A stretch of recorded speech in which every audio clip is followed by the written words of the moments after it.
Evening, ito yung hapunan ko. Ito yung pagkain namin para sa panihapon. Coleslaw. Carrots, cabbage, or mayroong apple. At mix lang ng sauce. Ito yung ginagamit na mustard.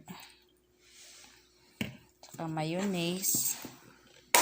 At nilagyan din ng kunting lime. Isang lime nalagay.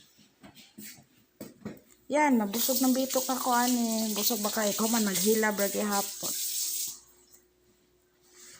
Okay.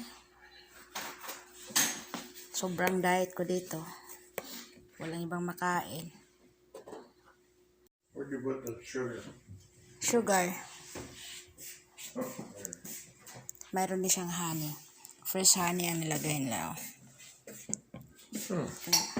So guys, bye. Thanks for watching. No sugar.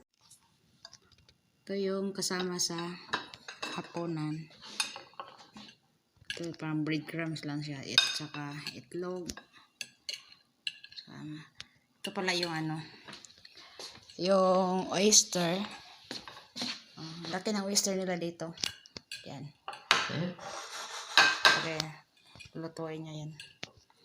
Pero pag naluto na yan, ilagay yan sa bun para maging burger. So, oyster burger. Ayan na siya. Oyster, cornstarch, itlog, breadcrumbs. Parang breadcrumbs lang siya sa atin. Yan. Lutuin pa yan perito. At yun ang Paris. Mamaya. Yeah, you think you can do that? Guys, yung ginawa sa oyster. Yan siya. Iperitohin lang siya. Tapos ilagay siya sa bread para maging burger.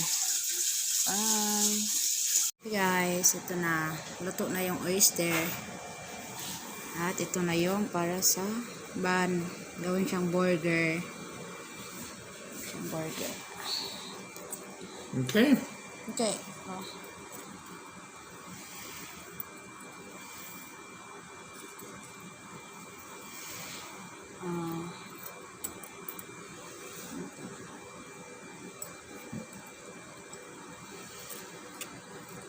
There you go. Okay.